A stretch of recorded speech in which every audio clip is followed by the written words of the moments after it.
Alright, so I'm going to move this because it looks more professional if I move it. Okay, so today I bring to you guys my subscribers. Oh, speaking of my hair, do you guys want to hear the saddest story in the whole world? Okay, so you're going to hear it even if you don't want to. So I have this really cute, the cheapo bow ties that come when you this is a hair tie, don't worry about it. You know the cheapo bow ties you get when you rent a tux, and they just they're not the ones you tie yourself. They just have the little clippy. Well, those fit perfectly around my head. So today, I was trying to put one on because I put them in my hair, and I went to grab it, and the bow tie just slipped right out of the thing, and I was like, what? Really disappointed because you know how much cuter this outfit would have been with the bright red bow right here? 10 times cuter. Whatever, I digress. If my face is red, it's because I'm really hot, like always. Because this house is hot. Air conditioning's not hot. Anyway, I digress again. I am going to talk to you guys today, my lovely followers, viewers, subscribers, whatever you're called, about books I recommend, books I'm currently reading, and books which have helped me through tough times. Some of those fall under the same category. Alright, so, books I'm reading. Great books, good books. Shit, there's a lot. I should have organized this better before I started. Alright, this is a book that I haven't started reading yet. That I have yet to start reading. Whatever the hell I'm saying. And it's called Geek Girls Unite. It is by Leslie Simon. And the taggy thing. What is it? The tagline? Or the mini title? The subtitle? Whatever. Is how fangirls, bookworms, indie chicks, and other misfits are taking over the world. And it looks really, really cute. And I think that since geek culture is in, yeah. And I think it just looks really cute, and I think it offers, an objective overview, and I think it's really cute. Breakfast of Champions by Kurt Vonnegut, of course. One of my favorite authors. I just really love his laid-back writing style. I think it's really funny, and I love his little doodles, of course. Breakfast of Champions is really great. It's just, he just writes, just like he's just a friend who kind of only half cares about the story he's telling, and just casually tells it to you. Just yeah, this is the story, this is what happened, whatever. But really, it's fantastic. Slaughterhouse-Five is a more popular title you may have heard of, which is also a fantastic book that I recommend. Oh yeah, I recommend this. It's good. This next book I found used. I work at a bookstore, so I have a lot of books. And it's called The Handbook for Hot Witches, and I'm not a witch. But it's so cute. It's so cute.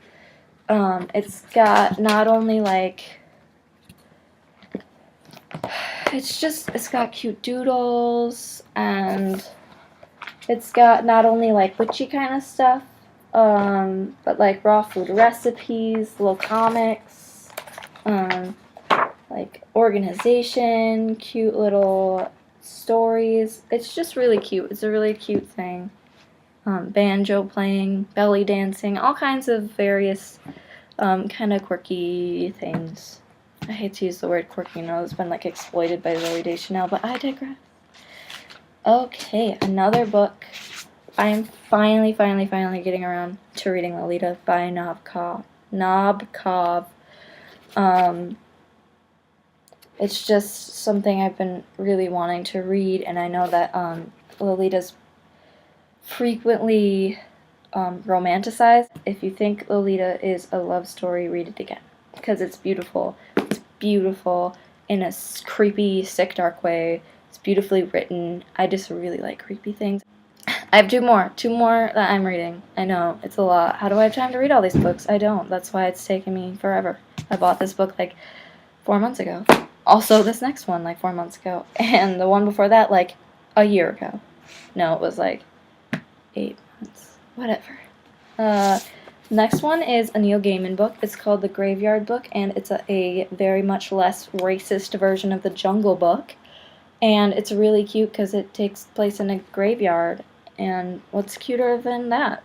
Next book. I recommend to every single person in the universe because it's awesome.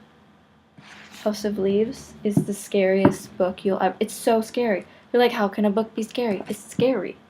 It's so... It's just creepy. And it's just like...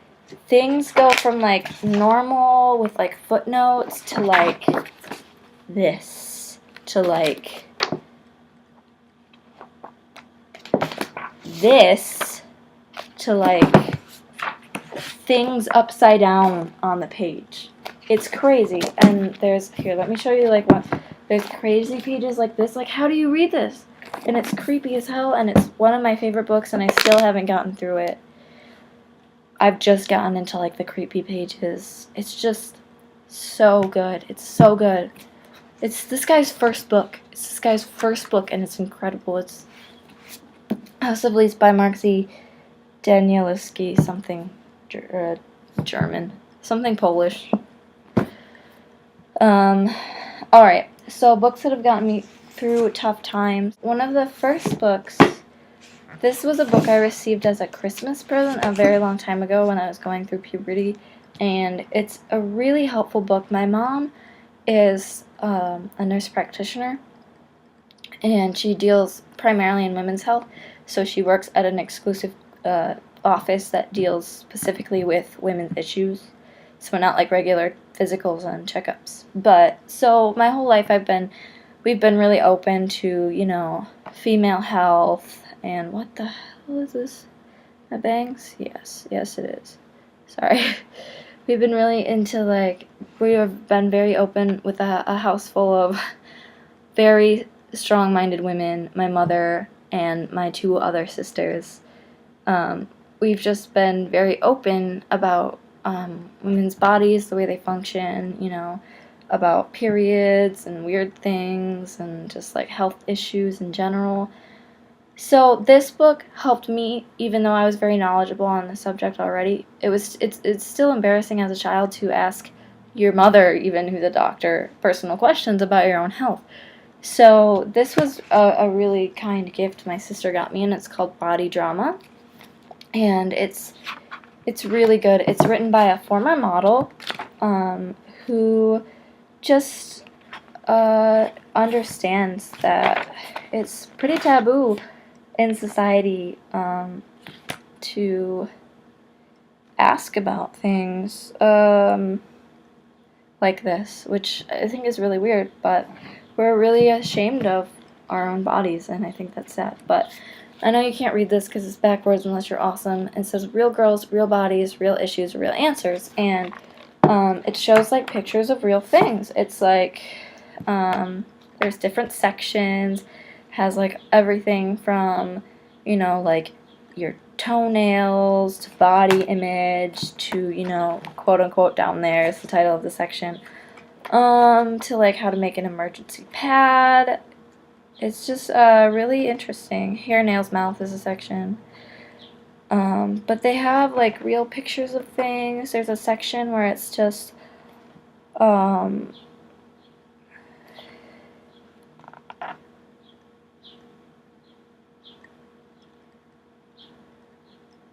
sorry, there's a section about wigs. I was just really interested. Sorry. But yeah, there's like a section that shows like all women's like different vulvas. So this is specifically for I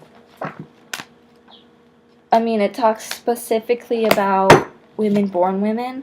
So if you're female to male or unidentified, but if you still have female body parts, you know, I think that this book would be really good for you if you have embarrassing questions. So there's that. The internet is also helpful, but I just really like the positivity in this book. Alright, The next one I picked up during my high school years, whatever. And I got it used on Amazon. I know I work in a bookstore, I should get it there. But sometimes I'm really cheap. I know, and I shouldn't buy things from Amazon. That's a different topic. And it's called Good Girls Don't Get Fat.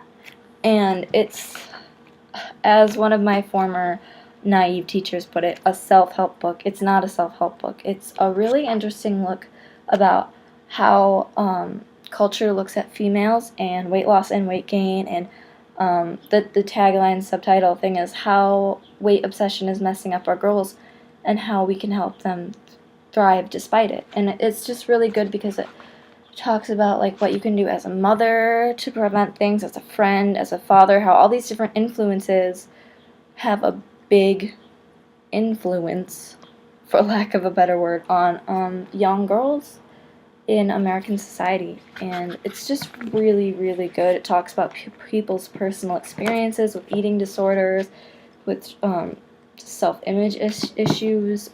It's really good. Yeah. And then the last thing is called I'm an Emotional Creature. And it's really, really good. If you like poetry, and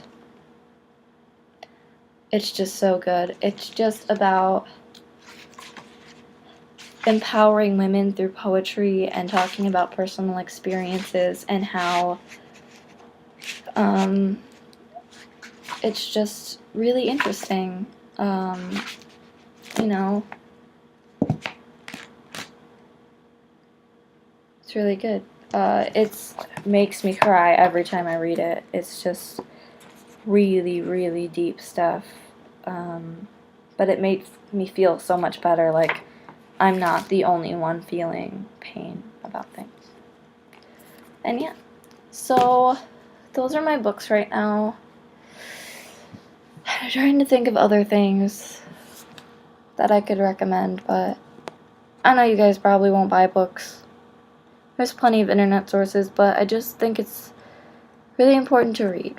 And if you can't afford these books, I will send one to you to borrow. I will be Molly Mitchell Lending Library if you really want to read something and you can't afford it. Please, please ask. I will greatly, gladly send it to you. Multiple people want it. I can have a list and put it on my blog. So, yeah.